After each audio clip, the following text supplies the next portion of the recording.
What's up, everyone? If you've paid attention or followed along recently to our past videos, you would have seen we just pulled the motor out of our 2+2. So this is now an NA. I ended up having a couple issues in the end of the last video, and it turned out to be, I didn't quite think about it. It ended up acting kind of funny. Like when I would drive it, I'd take off, like it'd sputter real bad. And I kind of got to thinking, since I have an adjustable fuel pressure regulator,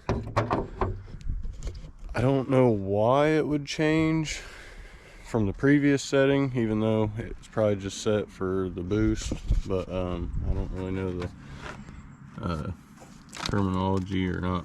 I don't know the science behind all that. But we reset our fuel pressure regulator to 43.5 psi at idle. Now it runs great, it'll idle great, starts just fine every time. The only problem I'm having is it's bucking while driving. I'm chalking it up to be a bad fuel injector. Maybe it's either stuck open or it's just spraying a little bit more, maybe two less, and it's not fun to drive.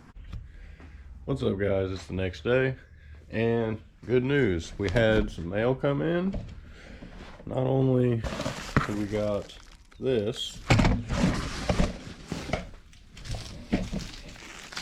we've got some goods here. We just got our fuel injectors in for our other Z. I think this is the last thing it needs. It's really the only thing that isn't new. I mean, TPS and whatnot isn't, but we're gonna go through and set all that today and make sure the idle air control valve works. I mean, everything's been fine with it other than that bucking issue, which I'm also having on my black Stillen Z. So I'm thinking maybe, since that has phase 1 injectors, maybe they're crapping out, not acting right, so when I'm driving it's not spraying consistent, so it bucks and jerks a little bit. So the end goal will be to swap those two to new style, but we're going to swap them over. They're all 275 cc's from Z-Shack. Got our injectors changed now. Did go for a test drive and it ran like absolute crap because I didn't hook up this vacuum line. But now I'm still having weird issues, like it wants to buck and stall a little bit, kind of like when I'm decelling or accelerating. I just set my TPS at 0.45 volts, so I know that's set correctly. But now what I'm going to do is go and readjust the throttle bodies just to make sure they are set correctly. I believe they are, but yeah, I'm going to watch a video just to brush up on it to make sure that it's the right way. I'm 99% sure that I set it correctly though. Before I set these throttle bodies, I think what I'm going to do is I'm going to switch out this fuel rail with good stock damper and damper regulator. I'm going to change out these hoses with all the excess that I have from my adjustable setup, and we're just going to go stock so we can start eliminating more aftermarket possibilities. In case you were wondering how my day's going, it just got I swear I just figured the car out.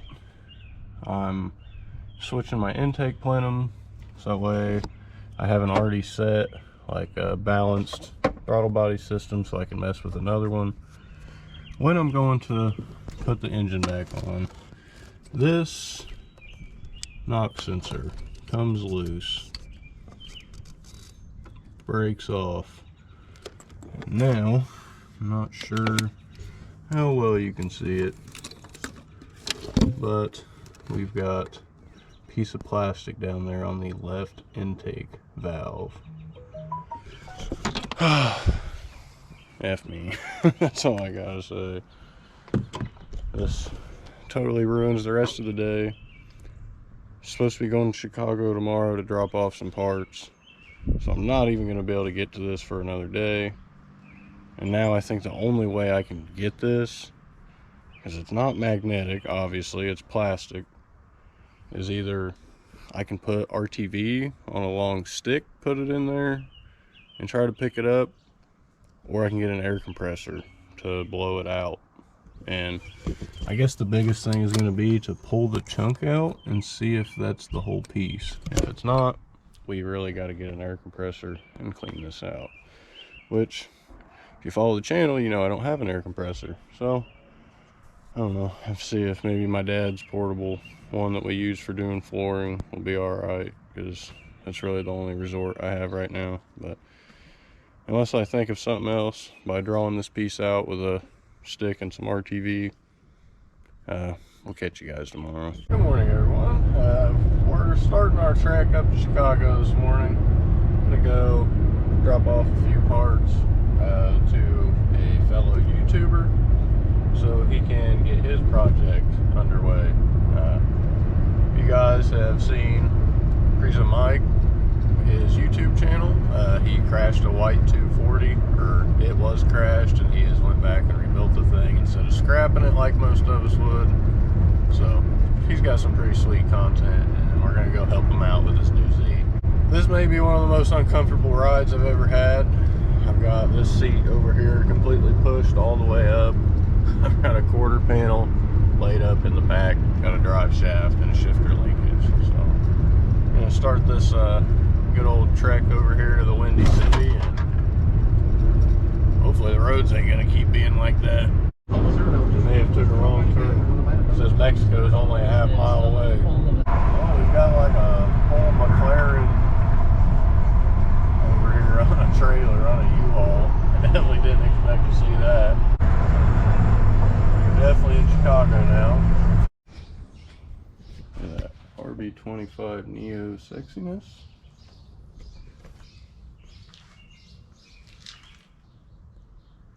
We got the right-hand drive itself. This is pretty sick. Well, we're on our way out of Chicago now. You can maybe see up that way some of the skyscrapers. But we just left Mike's. Super chill dude, super down to earth. Like, made me realize, like, you don't have to really know what you're doing to do it. Just get in there and do it. I mean, I kind of already knew that, but it's like getting into body work that deep, it's kind of scary, but especially when you don't know what you're doing. But after seeing all of his work and kind of where he's came from, I've already got plans. As soon as I get home, I'm starting to tear into some of my cars, and even the cars that mean a lot to me that I'm going to start hacking on. And it's going to be hard, but it's going to be worth it. So I'm sure by the time this video comes out, his video will probably already be out. If not, maybe I'll make that happen. But if you want to see his video where we make an appearance, put the link right here. And now we're just on for our nice little trek home. We're just going to enjoy this 4 hours as best as we can. Can't forget to mention all the sweet merch that he hooked me up with. Got me a shirt, got the picture of the 240 on the slide. I also got a hookup on some stickers. Oh, I think I missed it. Don't mind the glasses, they're my girlfriend's. I just don't have any of my own. But we are officially back in Indiana. This road's so nice. I love trees on both sides. At last, I'm finally in my hometown. So, I don't think we're going to do much tonight. Just going to take all this merch and stuff in. I think we're going to go on a hike, grab some food, and we're going to be back tomorrow, first thing, getting back to work. So it's the next day, and we're ready to get started. Here in a little bit, we're going to go get the air compressor, and we're going to blow that piece of plastic out the intake. And now we're just getting back down to the black Z, the still in Z, because I really need to get it sold. I've got too much stuff here, taking up too much space, and I really would like to have another car maybe. I've got my eye on something like always.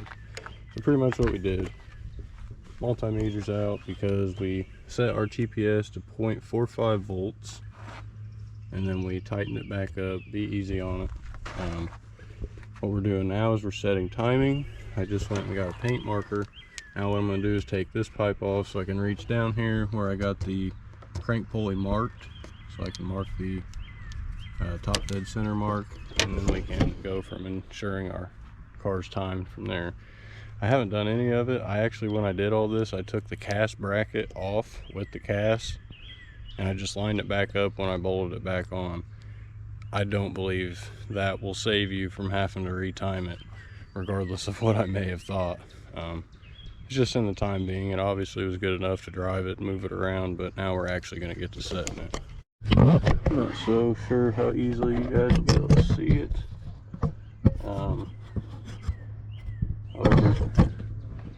Just use an acrylic pen that I actually got to borrow from my sister instead of using fingernail polish, because that would have been super hard to get in there. But now we've got a slight mark on the crank pulley, and now we're going to put our intake pipe back on, time it, and hopefully this thing will run and kind of get rid of the little bucking issue that it had, so that way I can actually get a little bit more miles test driven and we can sell this thing and get it on to the next owner so they can do what they want with it rather than me just letting it sit here.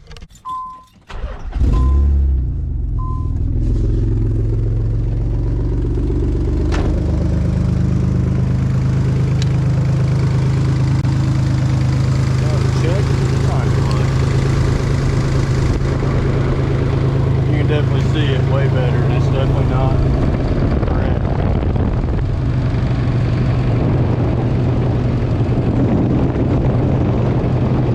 About 10 degrees. So far the only way I'm having luck is by putting this socket on this end, tapping it, and slowly getting it to move. I've got it to about 12 degrees now. Yeah, so we got about 3 more to go. Right money on 15. So in theory it should run better now. We're going to shut the car off, tighten each of these up. I already got the first one so it doesn't move. Now we can snug the rest up, get the coil pack back in, go for a test drive. I'm gonna head out to my pops and grab the air so we can get onto the 4-seater. Running out of time to get it ready for vacation, so we need to get to it. It's definitely way more responsive. We're not having all that crazy bucking. Like when I let off the gas, like the car actually like coasts. It doesn't immediately slow down. So that's super killer. I think we're officially rounding third on this car. We've arrived at C10 Paradise. However, appears he's not here. I don't know why he would send me a picture of it. I guess he never replied to the question that I asked. Oops, sorry. A little dirty. But that would probably explain he's probably busy, and I haven't seen this truck before, so probably just got another one or something. He bought another truck. Package secured. We've had a total fail moment. The compressor, the part that screws in that gives you the valve to hook your hose up to, is completely broke off. There's a 3-way on it. The mount for the 3-way is totally snapped off. However, my mom did have a good point that maybe we can use a leaf blower.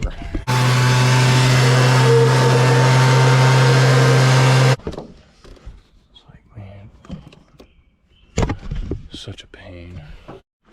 So using a zip tie with some Nissan gasket, we managed to fish that out. One down. Now I guess I can kind of fit it up to the sensor to see how much plastic we're missing, so we know kind of what to expect for the next piece. We'll follow through with cleaning and putting our new gasket on. Just like whoever did this, I'm going to take some of this Nissan gasket, dab it on this to be able to place it on the intake. Here's our gasket. We got a little bit of RTV on it just to hold it in place. I'll slap it on. Let's get our intake and everything back on and get a first start. Now we've got everything all hooked back up, and just tighten the cruise and throttle cable just to ensure that they're snug. Now to start the car, let's throw in our fuel pump fuse. Grab our keys that I don't know where they're at. Dang, they're in the Black Sea. Maybe they're not in my car.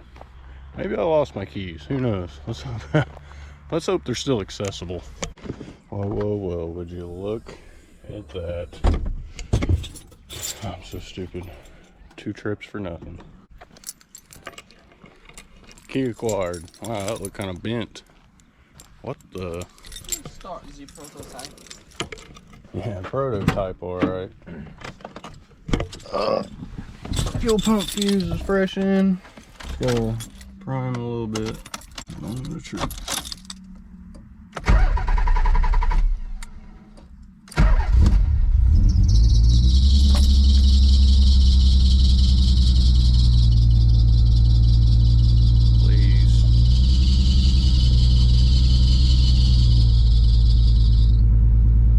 That was annoying.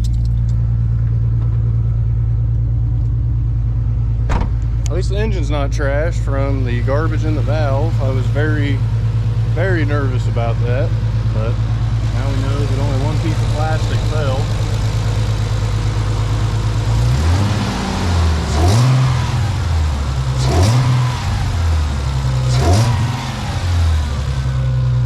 Sounds better. It's not falling on its face every time I rev it, but then again, it is pretty cold. I'll warm up a little bit and get an accurate say so.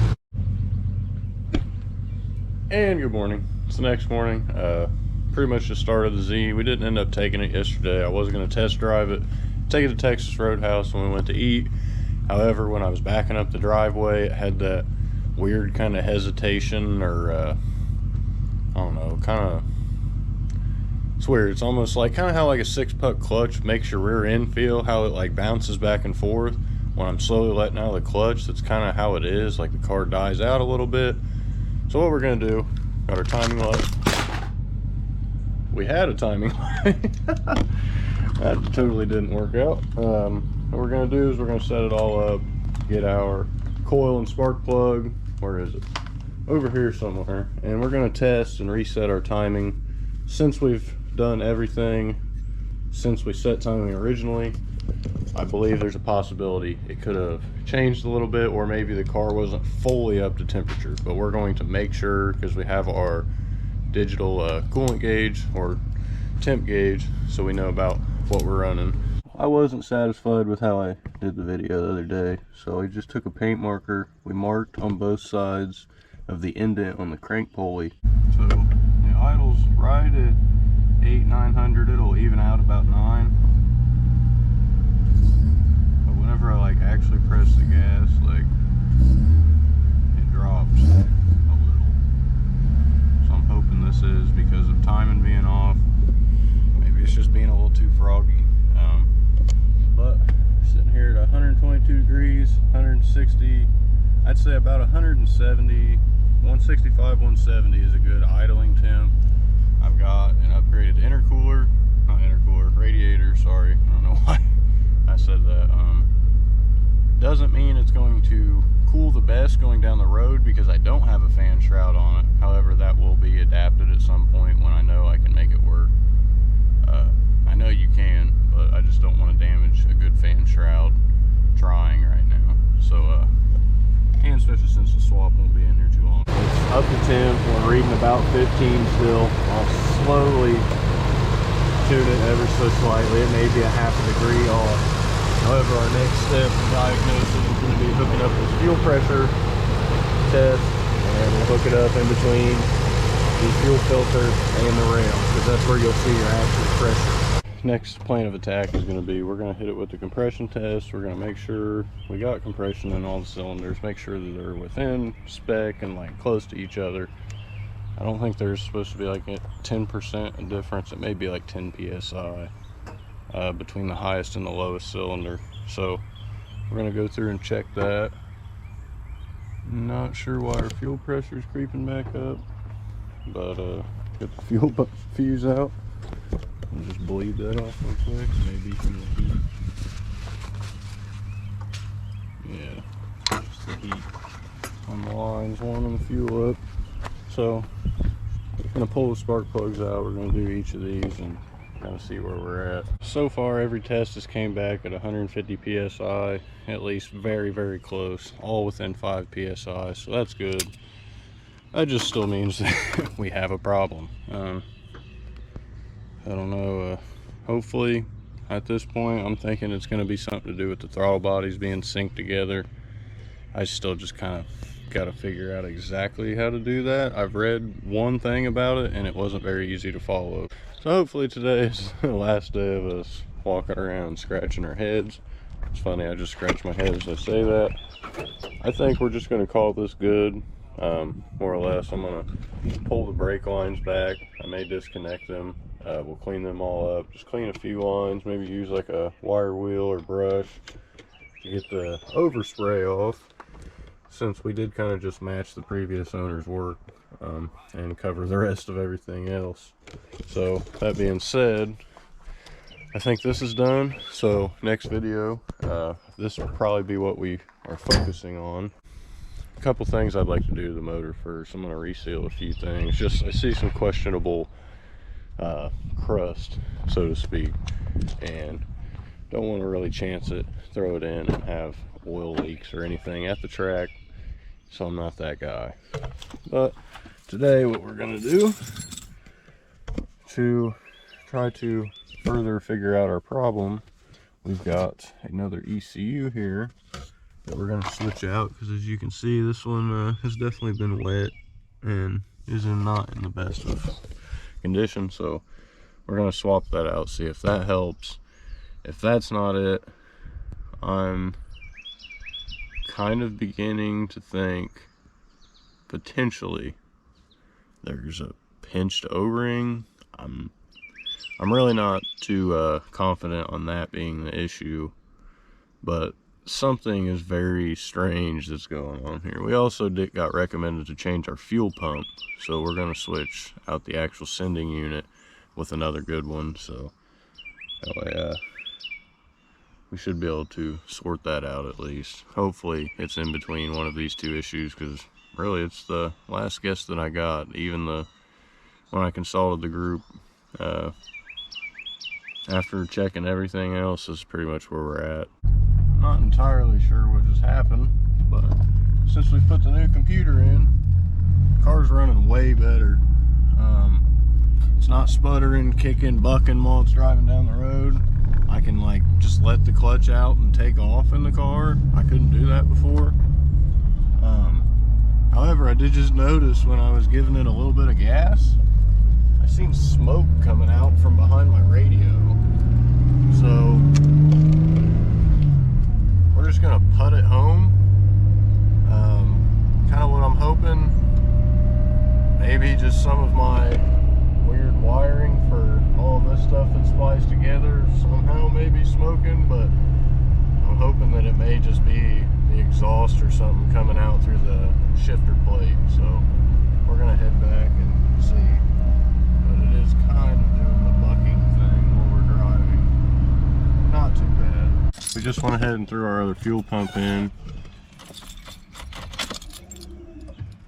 Insert it prime. Just wait a second. We'll pop the hood. Just I gotta check the fuel pressure from the pressure gauge.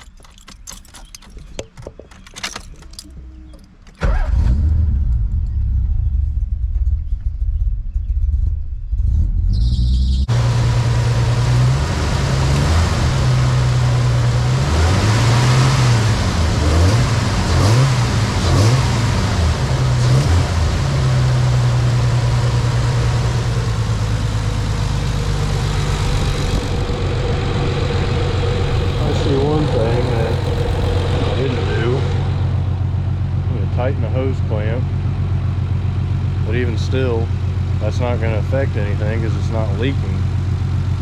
I don't know. We're really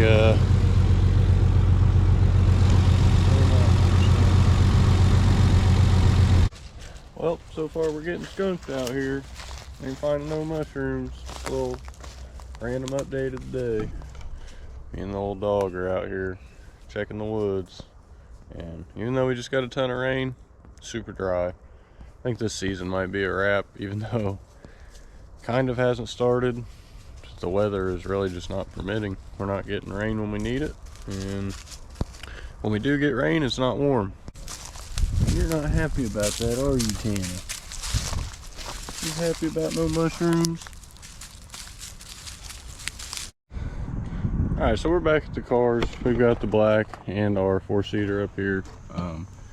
We've got our boost leak test going. We've got it tested up to 7 pounds. There was one very small leak. I just slid this connection up on the fuel pressure regulator very slightly, get it a little more snug.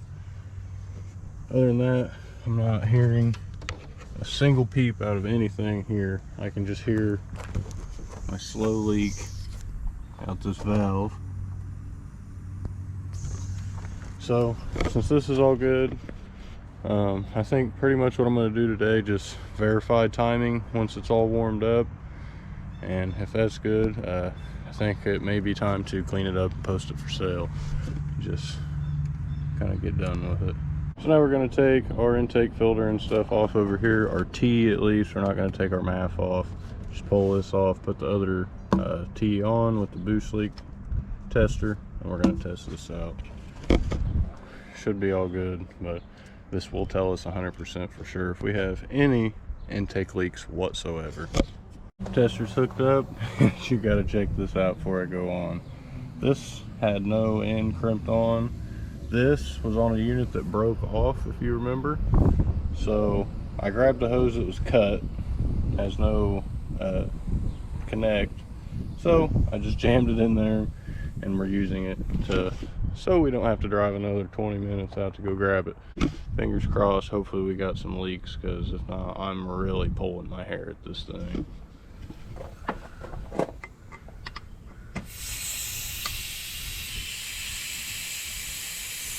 And don't go past 7 psi, just make sure you don't blow your seals out.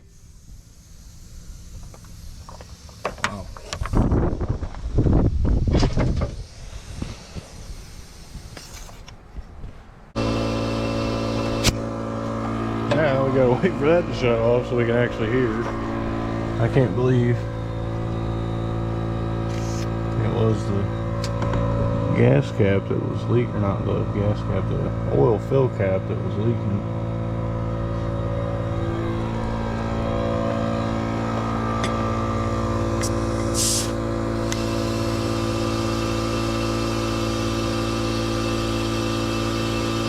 Back up to 7, up again. And there it goes. I knew it would happen again. Oil cap back here. We have the ever so faintest leak out of our dipstick. However, we got a different one in there that's a little bit tighter. So I guess we're gonna start it up and see if maybe this hesitation has went away. Fingers crossed. Now we've got a new battery in. Better not be doing no funny business anymore. But we just got back from probably a 10-15 mile drive, just cruising around in the Z. So far it's acting fine. It's only hesitating when like you're in a super low gear or high gear for a low speed, which I mean that happens anyways. It doesn't buck really if I'm revving in neutral. Like when I blip the throttle, the RPMs will drop the slightest bit, but now car's drivable. I can take off no problem. It won't sputter and try to choke out and die for whatever reason, so that's great. Hey y'all, so it's the next day. Filmed an outro, but the droniness of the car made it sound pretty bad and you couldn't really hear a word I was saying. And it's editing this morning, figured we'll go ahead and make another outro instead of trying to chop something up for that. We pretty much got everything fixed, settled out on the Z. It still has a little bit of hesitation or sputter. However, you can actually drive the car now. It's not unbearable, and it doesn't start to act up the longer that I drive it like it was. So that being said, I think we're going to be good to go for driving this to South Dakota in the next week. Fingers crossed. If not, I'll probably be getting a hold of one of you to let me park the car until we come get it. Just worst case scenario. However, I don't think that'll be the case. I got pretty good faith in the car and all the work that was done as well. So we actually have just moved the yard. Everything's kind of a wreck. Moved everything around. Now we've got all of our crates out because we're selling some stuff, so we can buy some cool stuff to actually make some quality builds instead of the same thing, rinse and repeat every time. So with that being said, if you guys like this video, don't forget to drop a like, comment, subscribe down below, and stay tuned for our next video. And we'll catch you then. Peace.